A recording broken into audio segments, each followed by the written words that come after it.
আমাদের পোস্ট অফিসের বড়বাবুর বেচায় গল্প করবার শখ। যেখানে সেখানে সভায় আসরে নিমন্ত্রণে তিনি তার গল্পের ভান্ডার খুলে বসেন।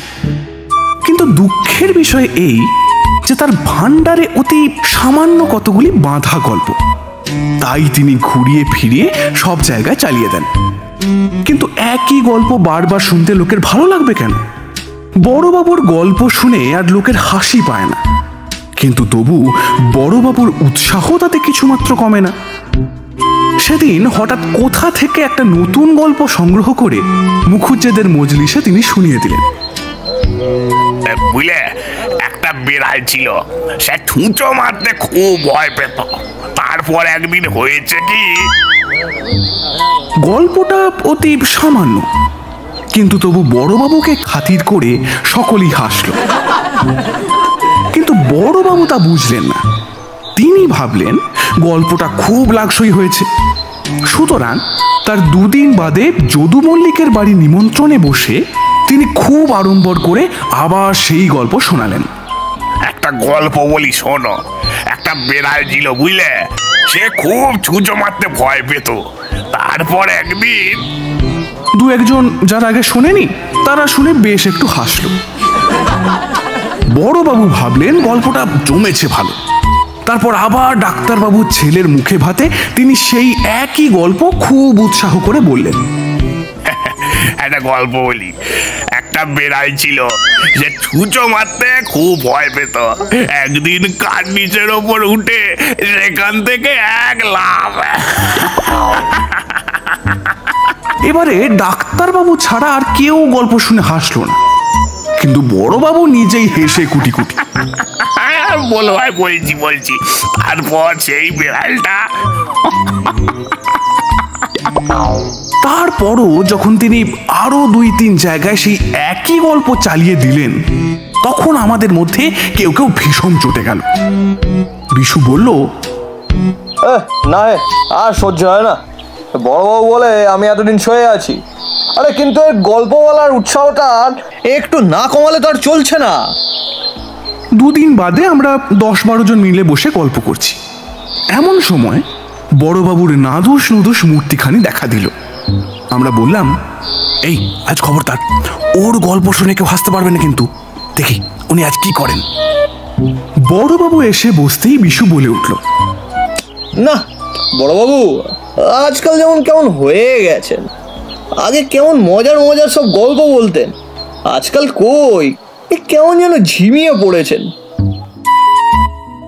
বড়বাবু এ কথায় ভারী ক্ষুণ্ণ হলেন। তাঁর গল্প আর আগের মতো জমে না, এই কথাটি তার একটুও ভালো লাগলো না। তিনি বললেন, কি আমার গল্প আগের মতো জমে না? বটে। আচ্ছা রস, আজ তোমাদের এমন গল্প শোনাবো হাসতে হাসতে একেবারে নাড়ি ছিঁড়ে যাবে। এই বলে তিনি তার সেই মামুলি পুঁজি থেকে একটি গল্প আরম্ভ করলেন। কিন্তু গল্প বললে কি হবে, আমরা আজ কেউ হাসতে রাজি নই। সকলেই কাঠ হয়ে বসে রইলাম। বিশু বলল, না এ গল্পটা জুৎসই হলো না, একদম হলো না। তখন বড়বাবু তার সেই পুঁজি থেকে একে একে 5-7টি গল্প শুনিয়ে দিলেন। কিন্তু তাতে সকলের মুখ একেবারে পেঁচার মতো আরো গম্ভীর হয়ে উঠল।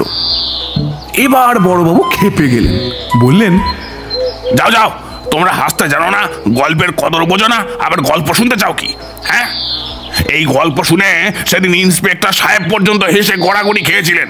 তোমরা সব বুঝবে কি? যত সব আসে। তখন আমাদের মধ্যে একজন বলে উঠল, সে কি বড়বাবু, আমরা হাসতে জানি না? বলেন কি, আপনার গল্প শুনে কতবার হেসেছি। আজকাল আপনার গল্পগুলো না তেমন খোলে না, বুঝলেন তো, তা হাসি আসবে কোত্থেকে?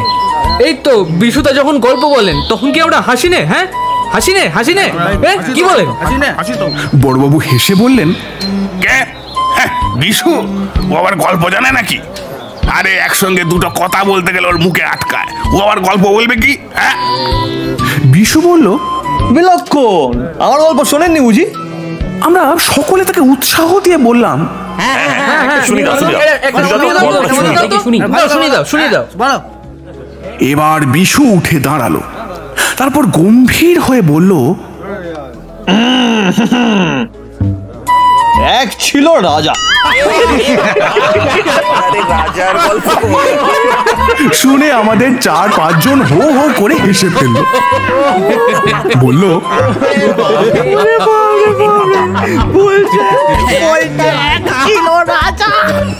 বিশু আবার বলল, রাজার 3 ছেলে।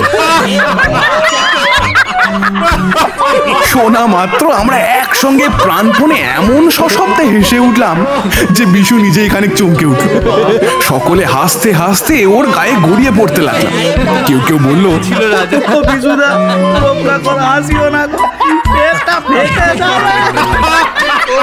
আবার কেউ বলল,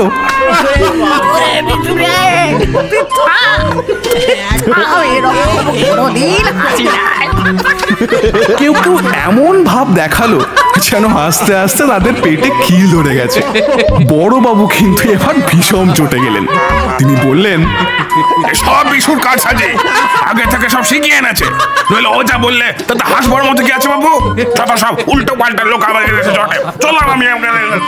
এই বলে তিনি রাগে গজগজ করতে করতে উঠে গেলেন।